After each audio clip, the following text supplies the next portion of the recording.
La pobreza que hay que erradicar es el de la mente. La sociedad me ha dicho que es normal que mi hermana se haya casado a los 12 años. Y todo amparado en el uso y costumbre, no señores. El amor más infinito que me dio mi padre fue el haberme dejado ir a los 12 años. Mi sueño era dormir en una bendita cama algún día, ¿sabes? Que vivo en un país todavía en donde por tu origen ya definieron tu historia. Que la adversidad no sea el límite para que te empoderes. Que la adversidad sea la fuerza para que llegues a ese camino que quieres. Yo creo que la violencia y la desigualdad hacia las niñas y hacia las mujeres no es un tema de mujeres, es un tema de todas y de todos como sociedad. Bienvenidas y bienvenidos a Manual de Supervivencia para la Adultez, este podcast donde platicamos, pero sobre todo aprendemos muchas cosas que nos hubieran gustado que nos enseñaran en la escuela. En esta ocasión tenemos como contexto el Día de la Mujer, por lo que vamos a platicar de la realidad que viven millones de niñas, adolescentes y mujeres en nuestro país.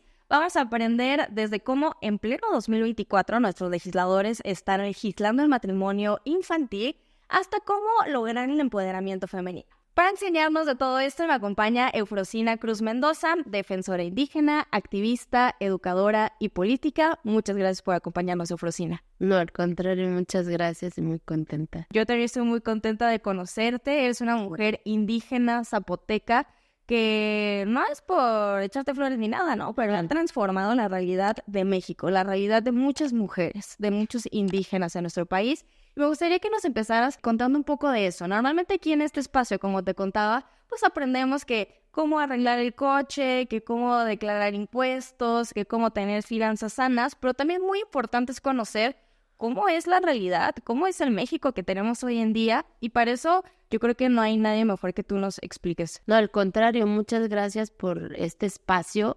Yo siempre he dicho, estar yo aquí hace 10 años estaba cañón, ¿estás de acuerdo? Porque pues, hablar de mujeres, hablar de niñas, hablar de mujeres indígenas, como dicen, otra vez tema de viejas, ¿no? Pues otra vez temas de viejas hasta que sea normal ser mujer en esta sociedad, sea normal ser mujer indígena, sea normal que construyas tu propia historia, sea normal que tu origen no defina tu historia, pero desgraciadamente todavía vivimos en muchos contextos sociales en donde tu origen define tu historia.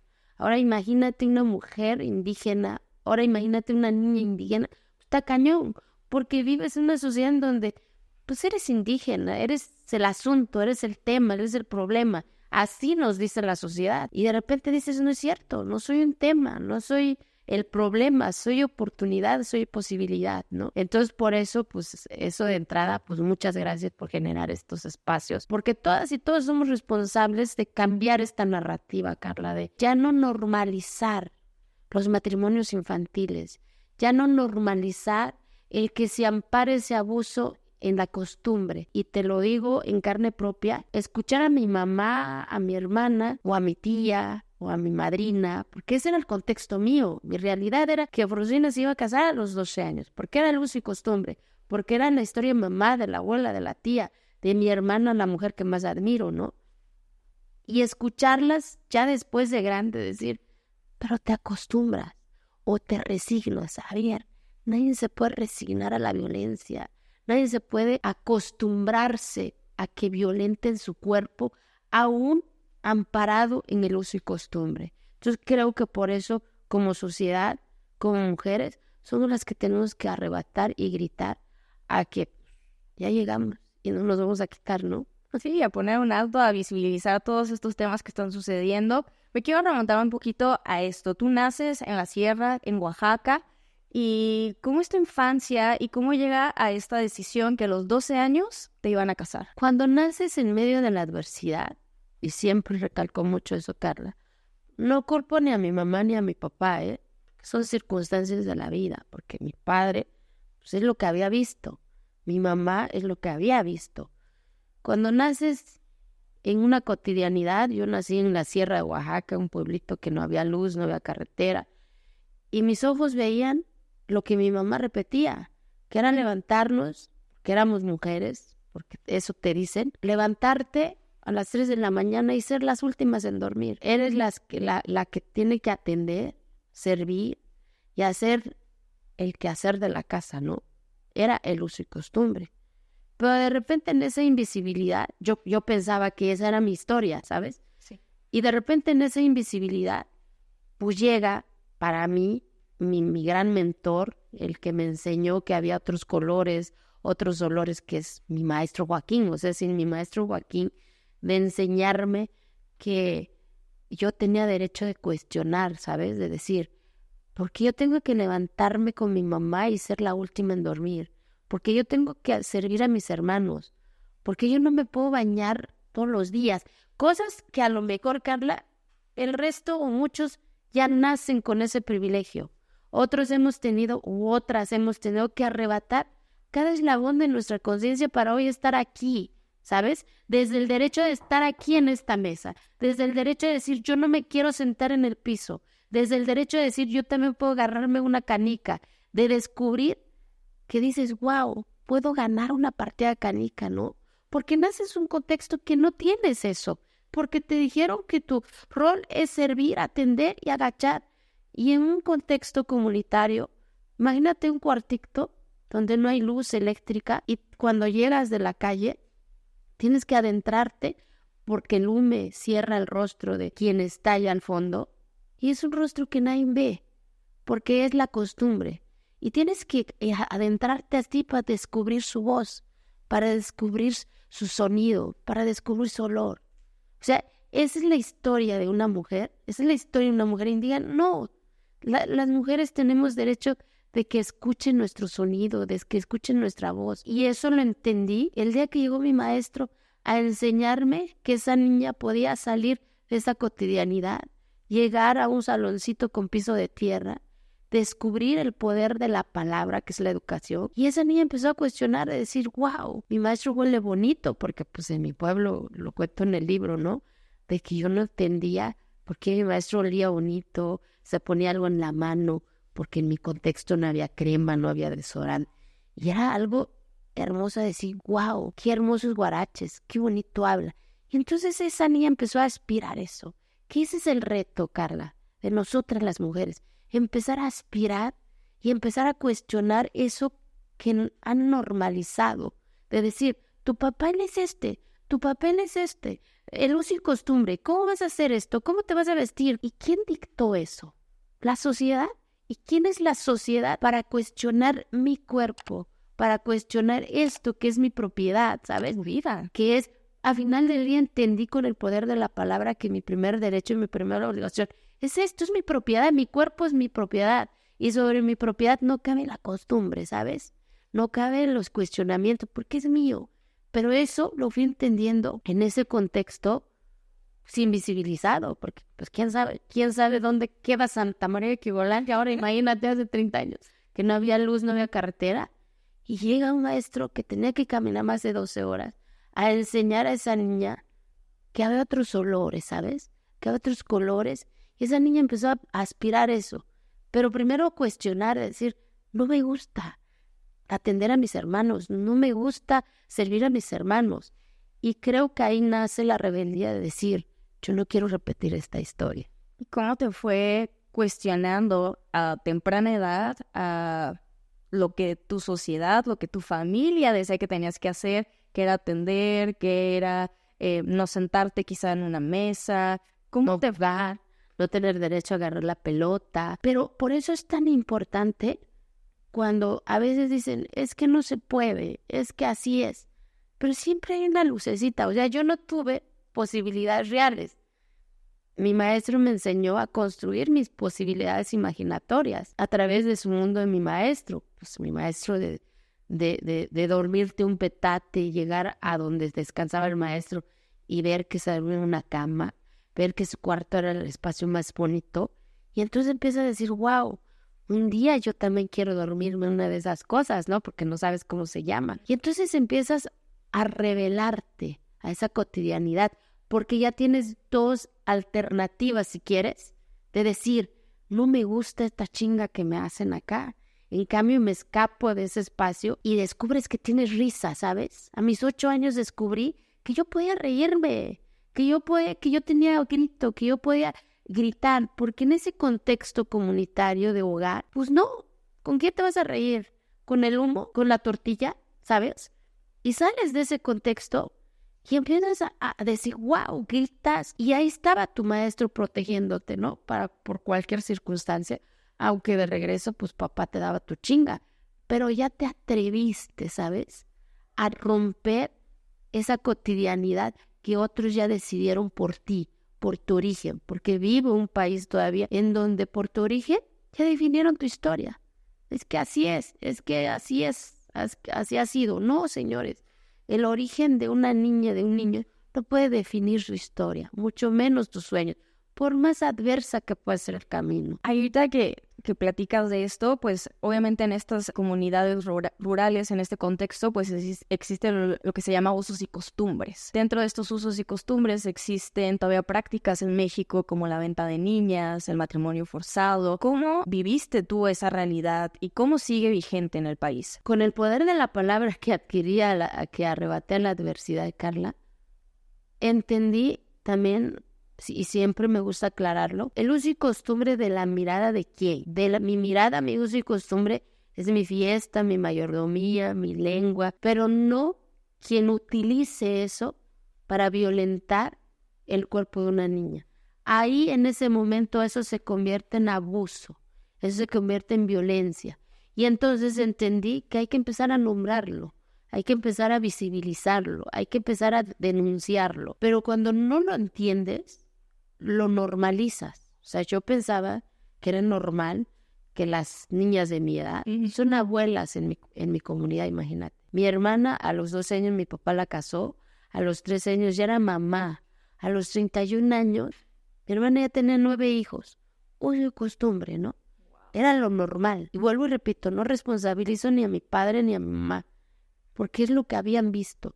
Responsabilizo a eso que se llama desigualdad, a eso que se llama pobreza, pero no de la pobreza que nos han gritado, de que, pues que son jodidos, no tienen comida, no es cierto. En mi pueblo y en las muchas comunidades de este país, te lo juro, hay un chingo de comida. La pobreza que hay que erradicar es el de la mente, porque con el poder de la palabra que fui adquiriendo, porque nadie me dijo que había una cosa que se llama secundaria, prepa, universidad, todo el mundo me dijo que yo no tenía derecho a ese espacio.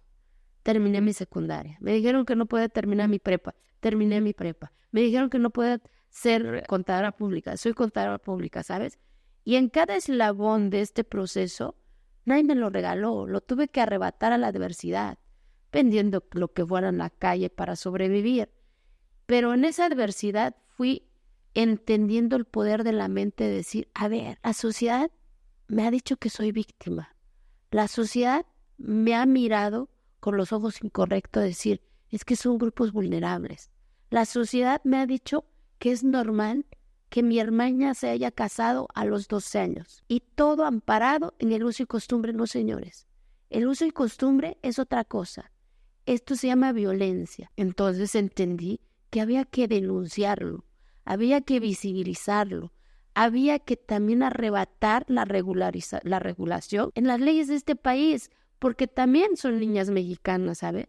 Porque también tienen que tener su derecho a construir su propia historia a pesar de la adversidad. Entonces, por eso, con el poder de la palabra fui entendiendo la dimensión de lo que significaba que se sigan parando los matrimonios infantiles en estas comunidades. Porque yo lo viví. ¿A quién le dices que no te quieres casar? Dices, yo lo viví, y en tu historia hay, yo creo que un antes y un después, ¿no? Cuando tenías 12 años, que tus padres te iban a casar. ¿Qué sucede en ese momento y cómo sales? No solamente que lo vivas, que lo hayas llorado, y cada vez que me preguntan eso, es como que mi cuerpo lo vuelva a experimentar, ¿sabes? Porque esa niña, ¿a quién le dice que no se va a casar? Si es la normalidad de ese contexto, a mamá, a papá, a tus hermanos, ¿quién te puede abrazar en ese momento de soledad? Cuando tú ya sabes cuál es el fin de la historia, si quieres, ¿no? Que es que un señor más grande se va a juntar contigo y convertirte en mujer sin tener la dimensión de lo que significa. Claro, a los 12 años. Sin tu menstruación, ¿sabes? Sin saber cómo se vive eso. Y por eso cuando no lo has vivido, no entiendes el camino que conlleva para poder decir, no, señores, eso es abuso, eso es violencia y se tiene que tipificar. Y por eso es mi causa, por eso es mi lucha, por eso mis lágrimas, si quieres, para que nunca más una niña en este país viva ese miedo que mi hermana, que mi tía, que mi abuela, que yo misma sentí, porque es lo más doloroso que puede vivir una niña de este país y del mundo, convertirse en mujer sin tener la conciencia. O sea, no sé si se puede lograr adimensionar ese dolor, porque es demasiado dolor. Y por eso agradezco a mi papá en este camino, porque a pesar de que pues mi padre nunca fue a la escuela, mi mamá nunca fue a la escuela, no saben leer, no saben escribir, mas sin embargo con las palabras duras que un papá puede decir a una hija, decir, está bien, te vas, pero te olvidas de nosotros, pero me dejó ir, ¿sabes? Me dejó ir para construir mi propia historia, caminó conmigo, llegó a un contexto donde, pues está cañón también llegar a un contexto que no es tuyo, en donde esa sociedad te ve de pies a cabeza, porque tus facciones son diferentes, porque tu tonalidad de voz es diferente, y en donde esa sociedad, su mirada es que pues es la niña indígena, ¿sabes? Es la que tiene que ser la muchacha de la casa, es la que tiene que atender. Esa es la perspectiva de la sociedad cuando llegas en otro contexto. Y tu contexto es que pues, saber si es cierto, ¿no? Entonces, ¿cuánto dolor conlleva arrebatar esa adversidad y gritar a la sociedad que tú como niña y como mujer y como indígena también tienes derecho a construir tu propia historia? Y por eso, en este camino, pues, el amor más infinito que me dio mi padre fue el haberme dejado ir a los 12 años. ¿Y de dónde sale esa fuerza, esa rebeldía, como bien lo dices tú, de decir, no me voy a casar? Si es algo de la misma adversidad. O sea, cuando hay demasiado dolor, Carla, cuando tu cotidianidad ver la chinga que le ponen a tu mamá, todos los días levantarse, no hay domingos, vean qué es lo que nacieron y así se van a morir, que no van a conocer la palabra amor, y entonces llega un pedacito de esperanza a través de mi maestro Joaquín de decir, espérate, hay otro color, espérate, ver esos guaraches de mi maestro y decir, wow, qué bonitos guaraches, algún día voy a tener uno de esos, ¿no? Y creo que lo que más me marcó fue que descubrí que yo podía agarrar una cosa que se llama canica. Yo pensaba que nomás los niños lo podían agarrar. O agarrar la pelota, decir, yo también puedo y puedo estirarme, ¿sabes? Y entonces cuando descubres y empiezas a descubrir otra oportunidad y decís, yo ya no quiero esto, empiezas a cuestionar eso y empiezas a encontrar en ella que hay mucha violencia, que hay mucha invisibilidad. Y entonces empiezas a descubrir que hay más allá de ese entorno y empiezas a aspirar eso. Pero cuánto dolor conlleva llegar a eso que se llama sueño, a eso que se llama esa mínima posibilidad y un día oler como tu maestro, ¿no? Y ese es el reto, creo, de todos, romper nuestro propio paradigma, porque nada sucede por arte de magia tampoco. O sea, porque estamos acostumbrados también a escuchar mucho en la sociedad de decir, yo sueño, yo ya decreté, pues sí está chingón, ¿eh? Nada más que hay que chingarle todos los días, porque nada sucede por arte de magia. Para eso hay que frustrarse. Los nos, yo tuve 100 nos. Dentro de mi propio contexto, decir, ¿cómo? La niña indígena va a estudiar, ¿y dónde vas a ir? Y llegar a un contexto que no es tuyo, ¿cómo vas a terminar la prepa, la seco, si ni para la torta tienes, ni para el camión tienes, ni para el libro tienes? Entonces en esa adversidad dices, sí tienen razón, este espacio no me toca, mejor me regreso a lo que yo ya conozco, aunque en ella está la violencia, ¿sabes? ¿Por qué? Porque no quieres ese sacrificio, porque no quieres ese llanto, porque no quieres esa frustración, porque para llegar a lo que tú quieres, pues el camino es más doloroso, pero llegas. Y en esa adversidad entendí que el dolor pasa, ¿sabes? El hambre pasa, pero romper el paradigma de la violencia para poder construir tu propia historia no pasa si no lo haces tú, si no lo rompes tú, si no lo cuestionas tú, si no lo arrebatas tú. Nadie lo va a hacer por ti. No va a cambiar esa cotidianidad. Si yo no hubiera dado el primer paso, te juro que yo sería abuela, que yo sería mamá de 10 hijos. Sí. Así, porque esa es la historia que otros ya habían construido para mí. Pero entendí que no, que nadie tiene derecho a construir la historia de nadie. Y creo que es muy importante tomar como referencia, sí, tu historia de vida, que personalmente creo que es una historia excepcional, ¿no? Va en contra de todo lo que nos dicen que puede suceder estadísticamente hablando, ¿no? Desde el hecho en el que se dice, no, los indígenas no van a estudiar, no, los indígenas no van a trabajar, no, los indígenas... Tú ya hasta cambiaste la constitución, pero creo que es importante como que lo veamos desde una perspectiva personal, que a lo mejor todo el mundo tiene una realidad distinta y cada quien puede valorar y decir si es compleja, no tan compleja, soy privilegiado, no lo soy, pero es justamente desde la realidad en donde estés, empezar a cuestionar y justo tener esta valentía de decir, lo voy a cambiar, ¿no? A lo mejor para ti fue el hecho de decir, voy a dejar mi comunidad, voy a dejar mi familia y no me voy a casar a los 12 años, pero a lo mejor para una mujer va a ser, sí voy a estudiar una carrera que a lo mejor en mi casa no quieren que estudie. O para una niña es, sí me voy a poner esta ropa que mi mamá dice que no me tengo que poner. O para una mujer profesional es, sí voy a tomar esta oportunidad, este trabajo, a pesar de que mi esposo o mi familia me diga que no, que me toque quedar en la casa, ¿no? Son esas pequeñas, grandes cosas que pueden lograr el empoderamiento de la mujer, no necesariamente estando en las sierras, estando en la ciudad, estando en las universidades, estando en las posiciones de poder también. Yo creo que todas, sin excepción alguna, vivimos en contextos bien diferentes, pero al final del día de las mismas luchas. Sí.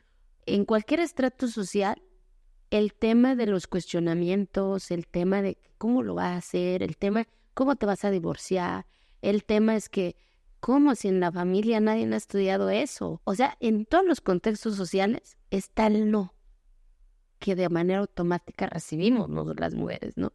Que es ahí en donde yo siempre he dicho, primero, mi historia no debiese ser extraordinaria, un país que debiese ser normal ser mujer y ser indígena, ¿sabes? O sea, debiese ser normal, ¿no? No estuviésemos hablando de una historia de una... No, estuviésemos hablando de cómo las mujeres se están rompiendo para llegar a sus espacios, etcétera, etcétera. Pero realmente esa es la realidad, ¿no?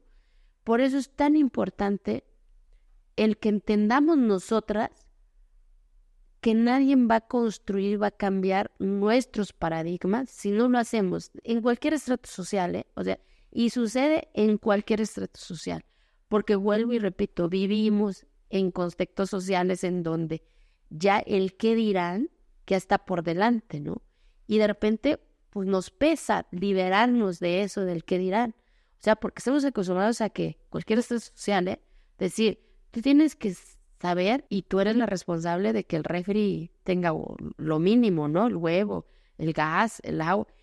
Y dices, pero en ese espacio no habito yo nada más, ¿no? Por ejemplo, yo que soy mamá de Diego, imagínate, y que parí por cesárea. ¿Cómo? O sea, Frosina, eres indígena, ¿por qué no pariste el natural? Pues porque yo lo decidí, ¿sabes? O eres egoísta, dale un hermano a Diego. ¿Y quién lo dice? ¿Quién lo dictó? ¿Sabes? Entonces muchas de las cosas, o no quieres ser mamá, ¿sabes? Para empezar. O sea, para empezar, porque es tu cuerpo. Entonces, el día que creo que entendamos todas y todos, vuelvo y repito, que tu primer derecho y tu primera obligación es esto que es tu propiedad. Porque en esto que se llama tu propiedad, o sea, tu cuerpo, está todo lo que es tuyo, todo.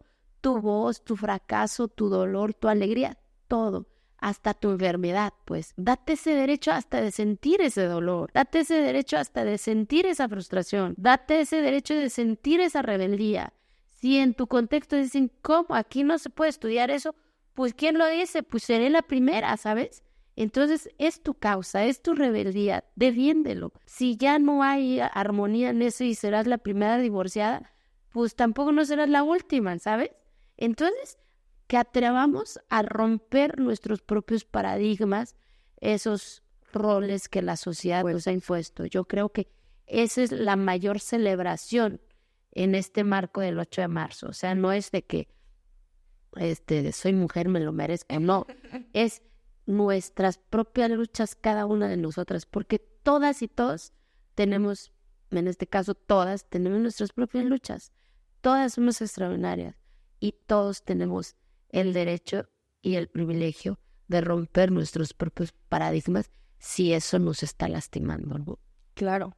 Y justo en este marco del Día de la Mujer, creo que algo muy importante es el empoderamiento femenino, ¿no? Me gustaría que nos contaras un poco cómo sucede tu empoderamiento desde muy temprana edad, desde siendo una niña, y cómo se va desarrollando y también cómo otras mujeres pueden lograrlo, porque como bien dices, no fue un camino fácil. O sea, desde el hecho de que dijiste, la vida nos... Sí. Para empezar, ¿no? Pero el momento que dices, no me caso y tienes que irte caminando a ver a la carretera y luego llegas a un lugar donde no conoces a nadie y donde tienes que encontrar un trabajo y donde constantemente te están diciendo no, no, no, no. ¿Cómo con todo ese rechazo, con todos esos contras, se logra el empoderamiento? Lo digo mucho, o sea, y no es un tema de echaleganismo, o sea, tampoco, ¿no?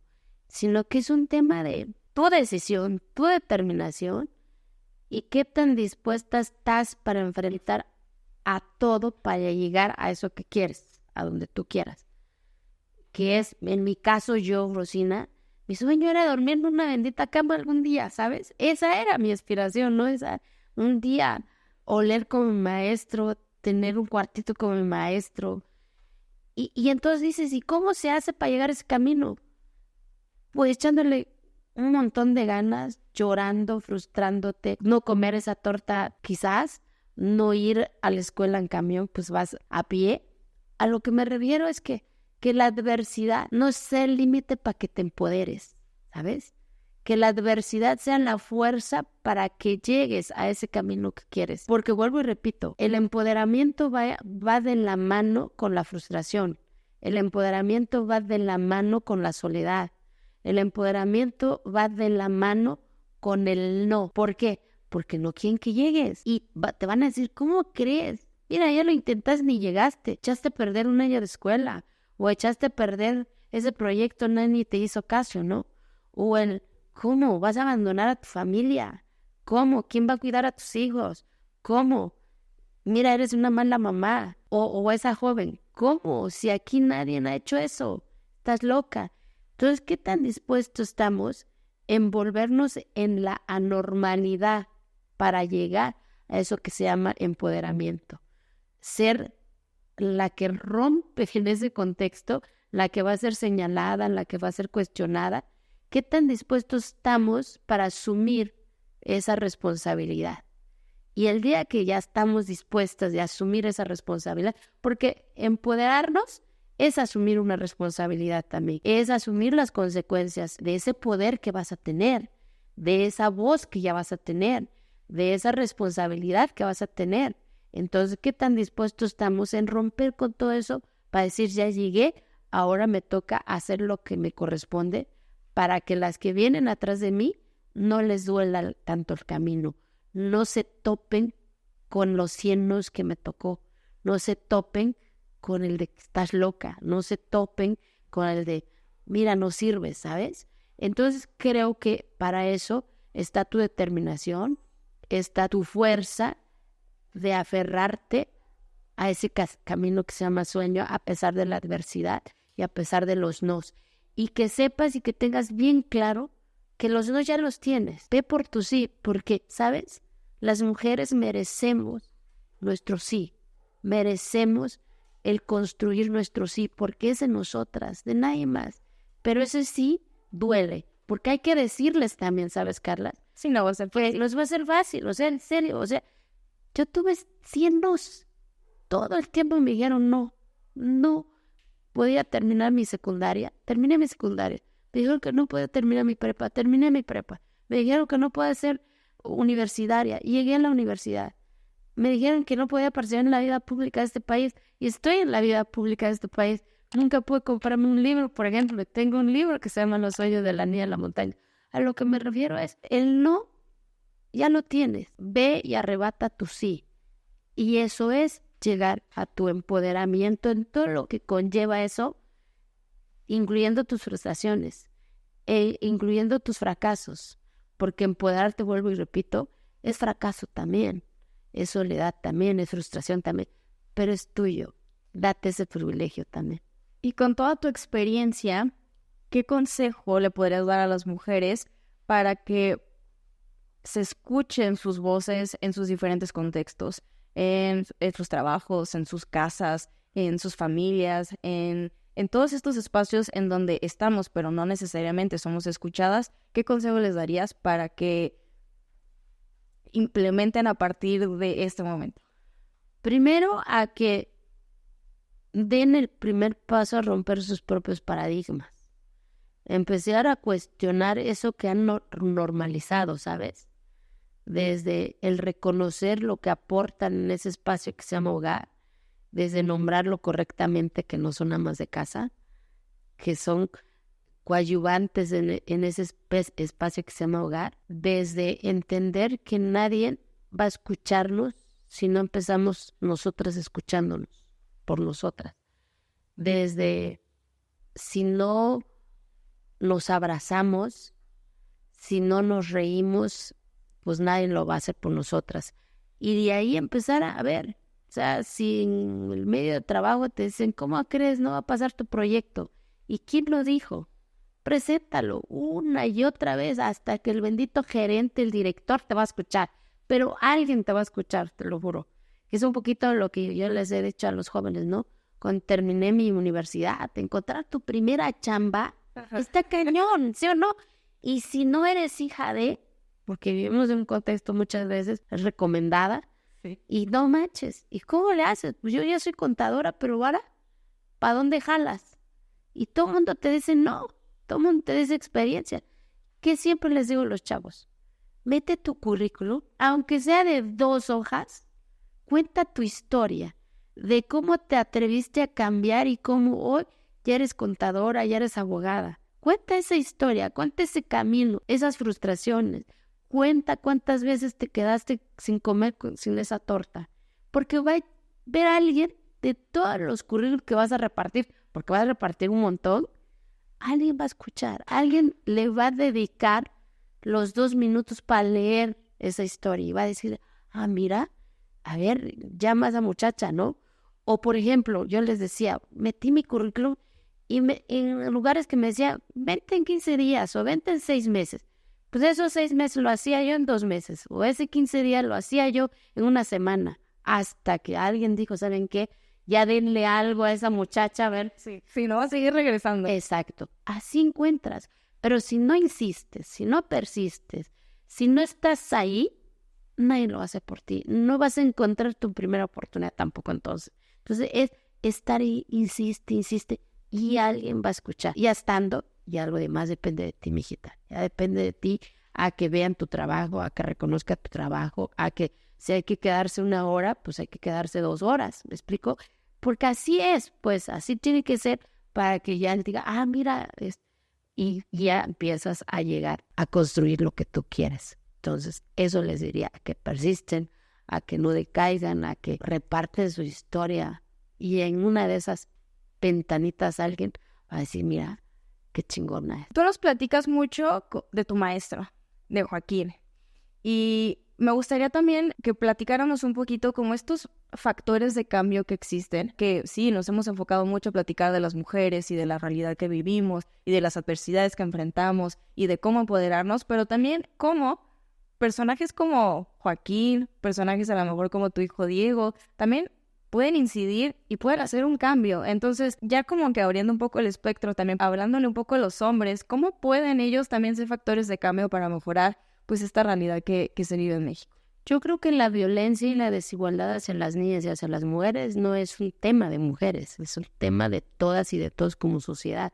Y ahí entran los hombres, o sea, sin la participación de los hombres tampoco no vamos a erradicar, no vamos a detener la violencia. Por eso es tan importante también hablarles a ellos, decir, a ver, yo no quiero quitar tu espacio, yo no quiero ocupar tu espacio, yo quiero nada más ocupar lo que me corresponde, ni más ni menos. No quiero ir ni adelante de ti ni atrás de ti, quiero ir al lado. Que me pregunten a mí, que dejen de cargar quizás hasta nuestros fracasos, ¿sabes? Queremos hoy cargar con nuestros fracasos, queremos cargar con nuestros éxitos, queremos cargar con lo que somos, ¿sabes? Entonces creo que no es un tema de yo mujer me lo merezco. creo que también eso espanta el otro lado, ¿no? Y eso lo entendí con mi papá. O sea, mi papá falleció hace más de 5 años. Mi papá nunca me había dado un abrazo. Y yo entendí con el diálogo, con el amor, que yo tenía un día hacer que ese brazo se suavizara, porque cada que yo llegaba era un palo que yo abrazaba. Y 2 años antes de su muerte, mi papá me dio mi mejor abrazo y me dijo, apúrate porque las señoras te están esperando. Nunca pensé escuchar eso en la voz de un señor que pensaban que nunca iba a entender que su hija no estaba tan loca, ¿sabes? Pero se construye en el diálogo y en el respeto. En mi pueblo, por ejemplo, todos los señores que no me dejaron ser presidenta hace 15 años, hoy, muchos de ellos, puedo yo decir, que hay un diálogo de respeto y de cariño hacia ellos. Hoy llego al pueblo, me tomo el mezcal con ellos, pero de puro gusto, ¿sabes?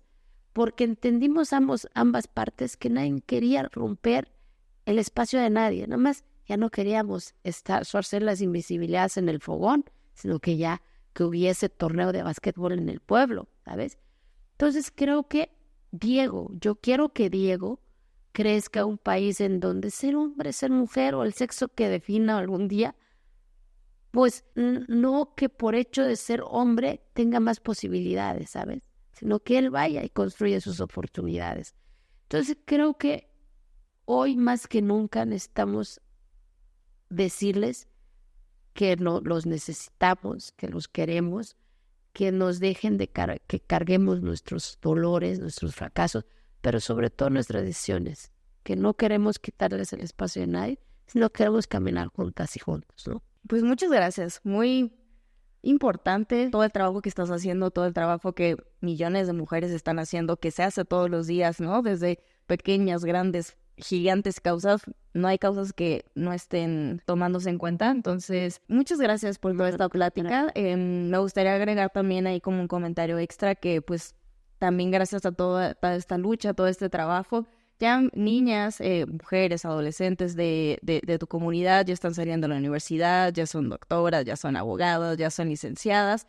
Y eso es lo padre, ¿no? El ver las consecuencias de lo que sucedió detrás de ti. Entonces, ¿dónde te podemos encontrar? Tenemos aquí tu libro, Los sueños de la niña de la montaña, también por si lo quieren adquirir, ¿dónde lo podemos encontrar? En Amazon, en Gandhi, en Mercado Libre. Muy contenta porque ya va por la 9ª reimpresión. Felicidades. Ha sido increíble el viaje de Los sueños de la niña en la montaña. Y que me sigan en mis redes sociales, que es Eufrosina Cruz, en Twitter, Facebook, Instagram y todas las redes sociales. Es bien facilito. Eufrosina Cruz y así. Y muchas gracias por estos espacios que generas. No, a ti muchísimas gracias por acompañarnos, por esta plática. Pues ahí está, aprendimos un poquito de pues la realidad que se vive en nuestro país y también cómo empezar a cambiarlas, ya seas mujer, seas hombre, seas la preferencia sexual o la orientación sexual que tengas. Todos estamos aquí, entonces trabajemos por nuestro país. Espero que te haya gustado este episodio. Si fue así, no olvides darle me gusta, compartirlo, suscribirte a nuestras redes sociales, a las de Eufrosina. Y contarnos en los comentarios qué otros temas te gustaría que abordáramos en Manual de Supervivencia para la Adultez y qué otros invitados te gustaría que tuviéramos. Muchas gracias por llegar hasta esta parte del video y yo te espero por acá en el siguiente episodio. Muchas gracias, Eufrosina.